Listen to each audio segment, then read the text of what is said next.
Madam Speaker, I rise in opposition to H.R. 5376. Today, we're voting on a bill that archives the exact opposite of what its name implies. Here's what's in their $745 billion inflation reduction plan. It raises taxes on businesses in the midst of a recession, forces us into a socialist drug pricing scheme leading to fewer life-saving cures, higher cost, and less hope. It hires 87,000 more IRS agents to spy on you. It hires 87,000 more IRS agents to spy on you. It hires 87,000 more IRS agents to spy on you.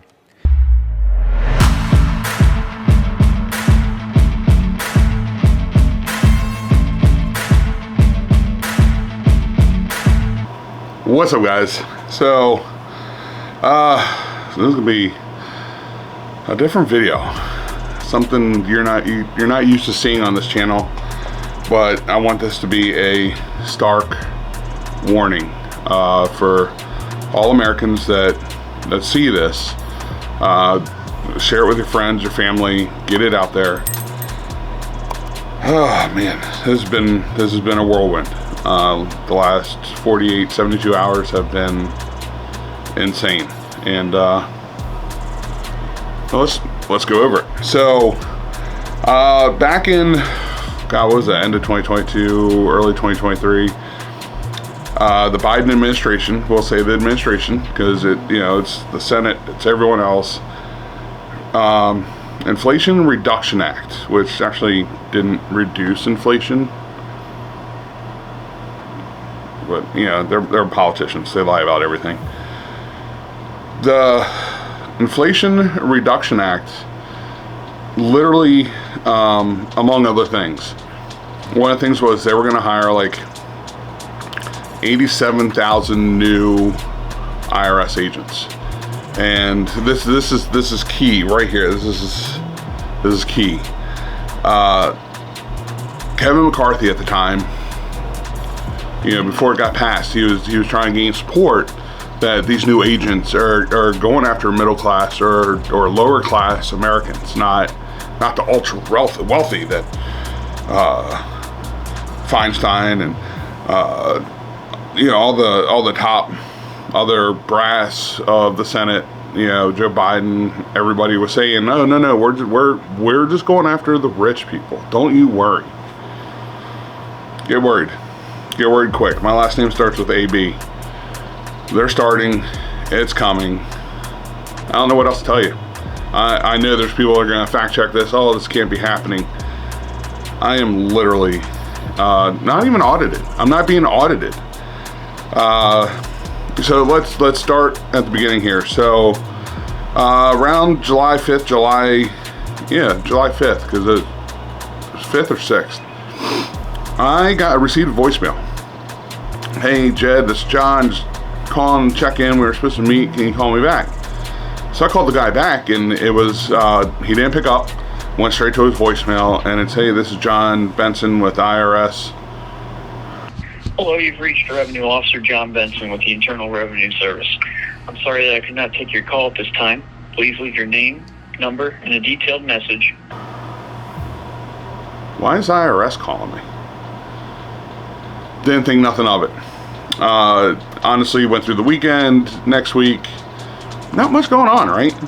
It was the following week, sometime around the 15th or 16th of July, I get a letter from the IRS. This letter explains how, for some reason, I owe $20,000 in back taxes for the year 2016. It's $11,000 for taxes from 2016, and then all the fees and extras, penalties, and stuff that have been added for the last 8 years. $20,000. Here's the kicker. I got this on July 15th. I have until July 5th to respond to this letter. Ask for a court hearing. If I don't respond by July 5th, I have waived and forfeited all of my rights to a hearing and to any appeals that might come from that hearing.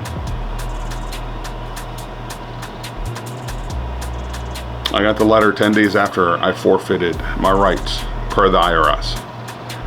Now, of course, many of you are probably saying, well, just you know, do what you got to do. You know, try to get hearing anyways.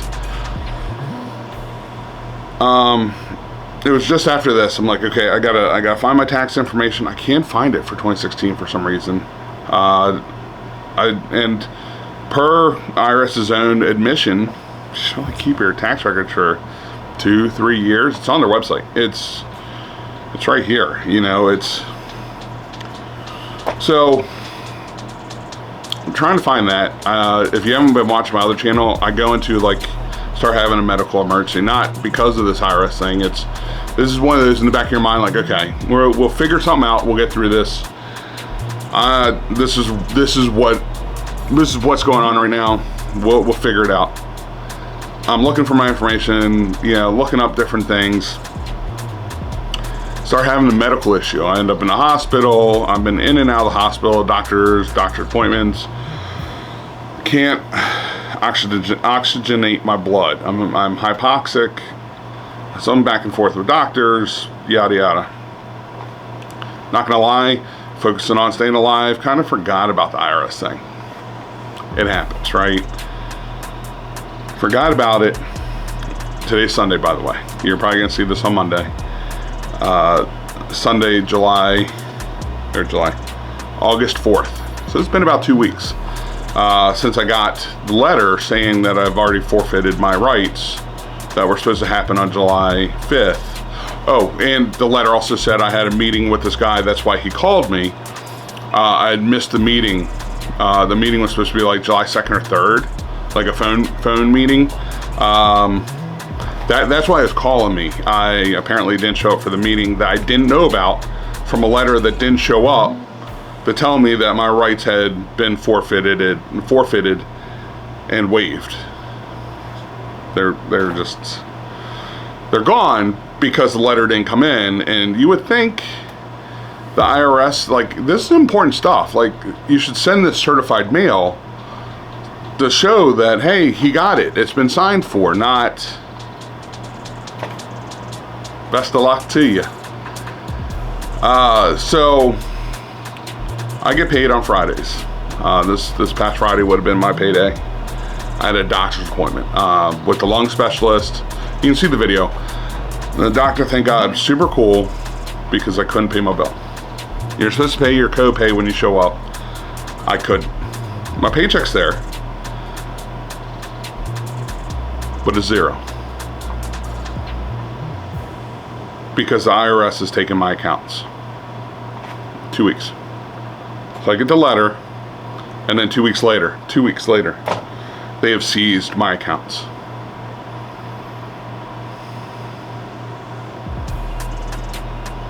So as of right now,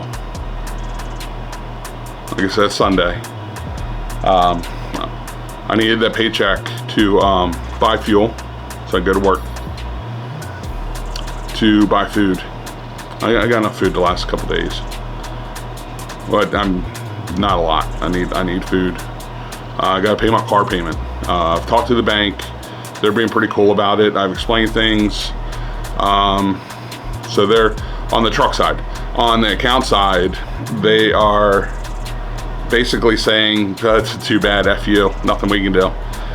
Well, sir, as I mentioned before, the only way is for us to release the letter released.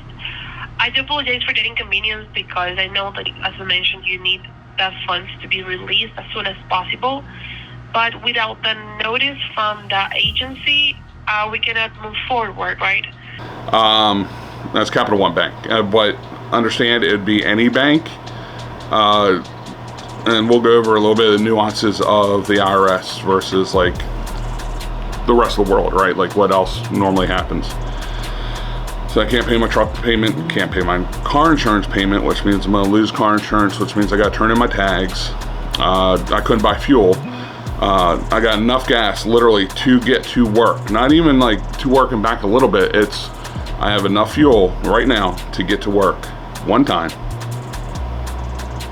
And there's no return visit. So I might not be going to work again. until this gets situated. But everything I've read is that that account is now theirs. I will not be seeing that money. It is gone. I thought I was broke before. Like, holy crap. I am trying to quit smoking, so good. This happened at a good time. I can't buy cigarettes, even if I wanted to. So, on top of the mental crap I've been going through, also, whether I wanted to or not, there is no smoking right now. So I can't even have a cigarette to calm my nerves a little bit about what's going on. So yeah, there's all of that. I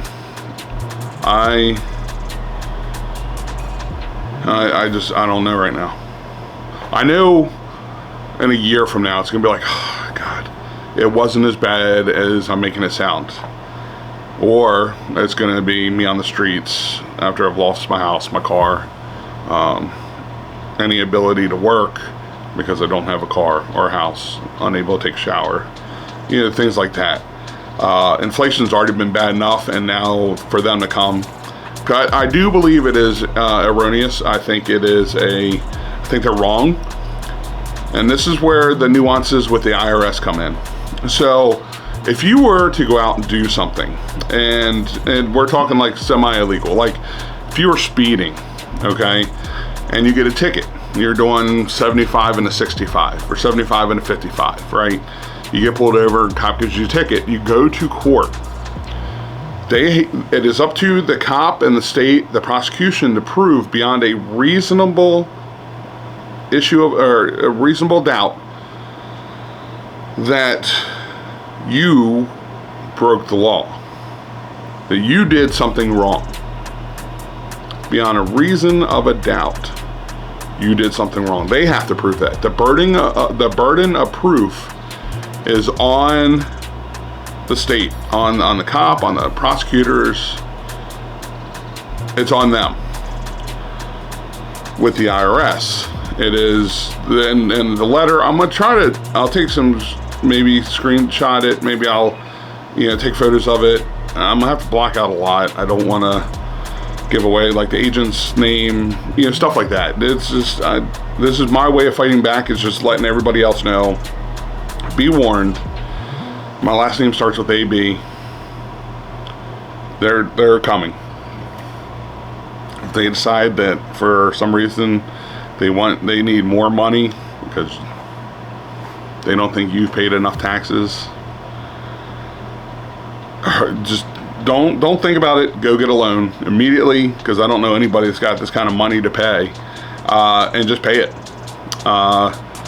So anyway, so with the IRS, what happens is they have sent me a letter. They say I owe X amount of dollars for this year. Yeah, they're gonna list it out. This is what you owe, the penalties and everything else that's been added to it, and this is the total. Some people might get an option for making payments over a long period. For some reason, I'm not. I've called the IRS. I have to specifically deal with this agent for some reason. Everything I've Googled about this agent, even when he's lost in court, he has appealed it and won. There is no, and it's the IRS. Now, the burden of proof to prove that they are wrong is not there is no beyond a reason of doubt. You have to come up with everything, and this thing lists. I have to list all my assets, how much money I make, how much money I've made, how much money I've ever had since 2016. I have to give them all my bank accounts from then, all my records, everything, to show that they are wrong. I have to list all my assets so they can take whatever they want to satisfy this $20,000. So they might take the house, they might take the car, they can literally walk in tomorrow and decide to take everything from me, and there is nothing I can do about it. Now, Friday I did call and talk to some lawyers, and I started, explained everything I just did to you. Hey, I got this letter like 2 weeks ago. on the 15th or 16th. And I say that because I do remember I didn't get the mail that Monday. I got it Tuesday, so it may have showed up Monday, but it was there Tuesday. But it wasn't there Saturday when I got the mail. That makes sense. And we were talking, I explained that to him. He goes, oh yeah, we do this. It's set amount of dollars. It's like $3,000 or $4,000 for them to represent me. Then it may or may not help the situation. So it's $3,000 or $4,000 extra I'd have to pay, possibly on that $20,000 that they may or may not get reduced.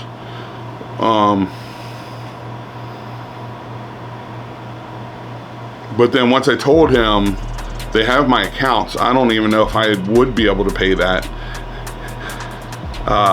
He laughed and he goes, oh, they already have your accounts? I said, yeah. He goes, you can call and see if they'll release it. I doubt it, but I wish you the best of luck. And then he hung up on me.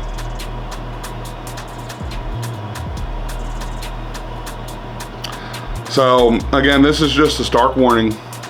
87,000 new agents have been hired. They're not going after the ultra rich. I think it is very much what Kevin McCarthy's tweet said. If you make under $75,000 a year, expect maybe to be audited or just told that you owe a ton of money in taxes. Don't hesitate. Find a way to pay it immediately. Don't do what I did and try to find your documents, try to find a reason why or how, or don't think about it. It's the government. It's the IRS. They say you owe that money. Even if you can prove they're wrong, they're right. And they're going to take everything from you to get that money. Sorry for such a downer of a video, but yeah, I don't know how I'm moving forward from this. So maybe back, maybe not. I don't know. We'll see. All right, guys. Peace.